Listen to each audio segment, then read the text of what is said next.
Hey guys, today we are going to be going over tips for sellers to help prep their house to get ready to go on the market. I'm Shannon Mensch. I am a realtor here in the Tampa Bay area.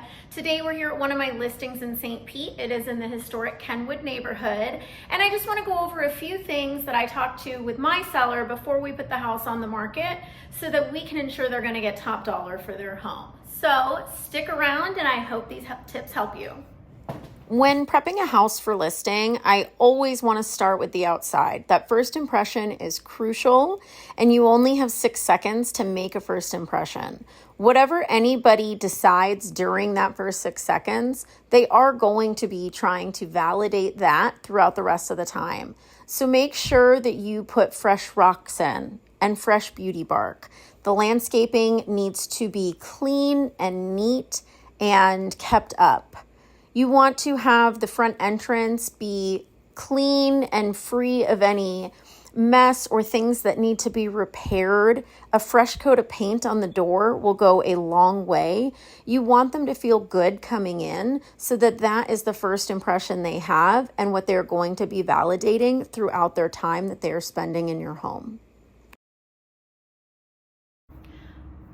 Typically, the first thing I tell sellers when we start discussing the inside of their home is that they need to declutter and depersonalize as much as possible.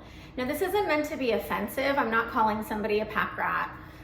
If I'm telling them to declutter and depersonalize, what I'm saying is we want this house to look as much like a model home as humanly possible. When we live in our houses, we accumulate a lot of stuff, and that stuff is often within eyesight.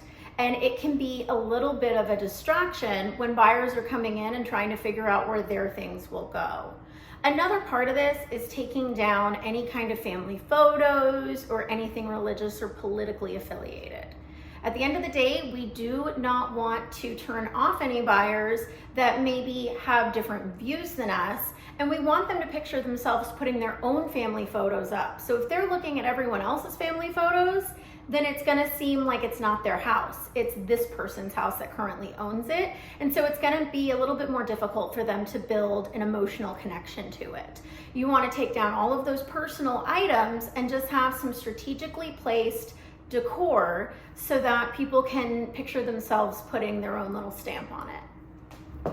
Sometimes I get a little bit of pushback from my sellers when I ask them to declutter and depersonalize their house because they don't know where all that stuff is gonna go. I tell them to start packing now, and anything that they're not going to be using during the selling process, pack it up, get it out of here. And it doesn't mean you have to get a storage unit or anything like that. Put those boxes in the garage. Your buyers are going to be understanding if your garage is messy. Probably theirs is too. I promise it's okay. People understand a messy garage. You just want to make sure that you're not blocking any important things that an inspector is going to need to access. So if your AC handler is in the garage, you want to make sure there's proper access to that. Same thing with an electrical panel. Anything that they're going to need to inspect, they have to be able to have access to, so just be mindful of those things. Another thing I like to discuss with my sellers is paint color. If I walk into a house and I see a home that has bold colored walls, we're definitely going to have a talk about painting them more neutral. While it's kind of a pain in the butt and it's a little bit of extra work, I promise you it's worth it because it's going to appeal to the broadest range of buyers.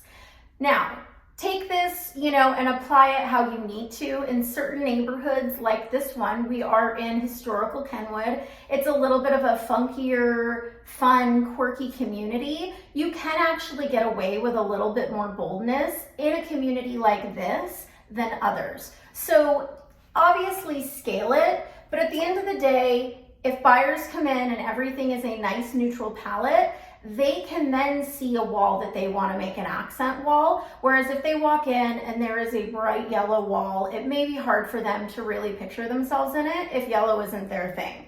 So I always like to recommend Sherwin-Williams Agreeable Gray. It's actually more of a grayish. So depending on if your buyers have more beige tones or gray tones, it's gonna pull that out in this color. This one is not Agreeable Gray, but it is a nice gray. This was a bolder color and my seller did paint it.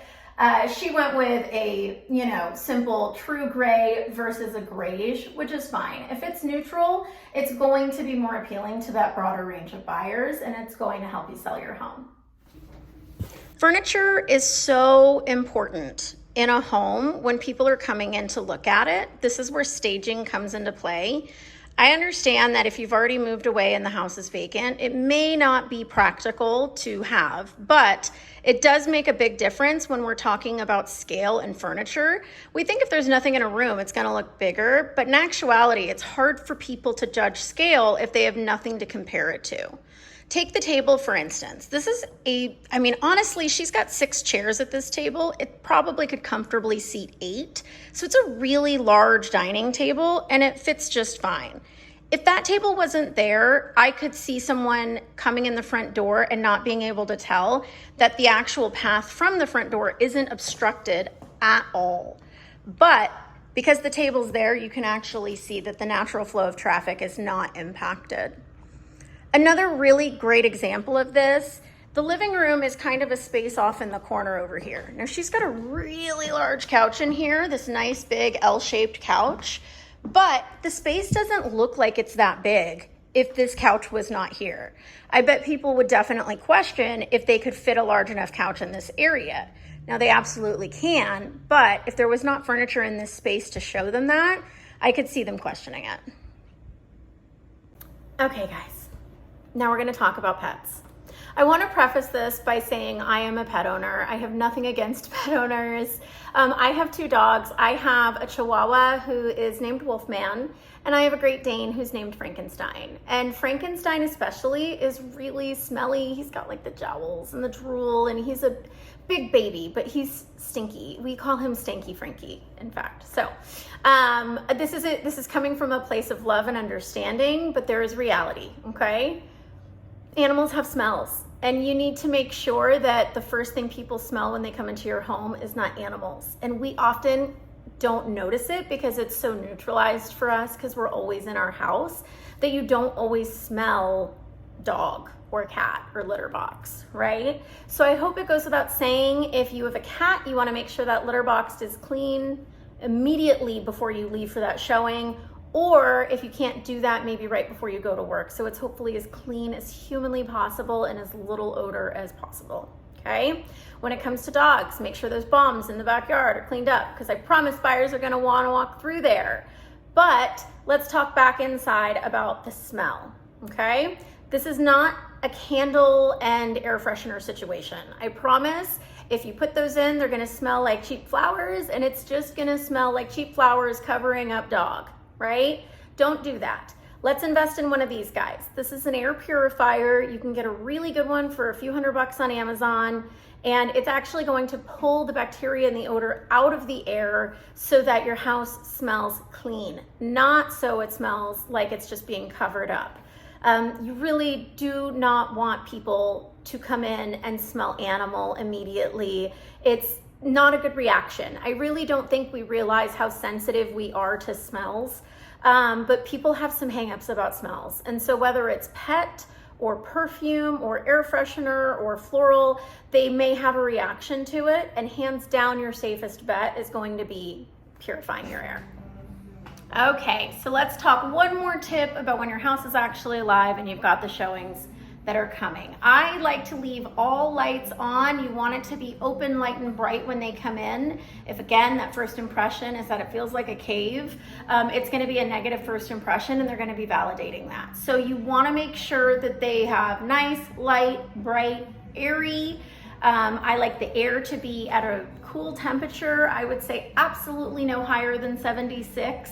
If they come in out of the Florida heat and they are walking into an even hotter house because the air has not been on, let's say it's a vacant home or something, they can't wait to get out of there. They're already hot, they're looking for something to feel a little cooling and refreshing.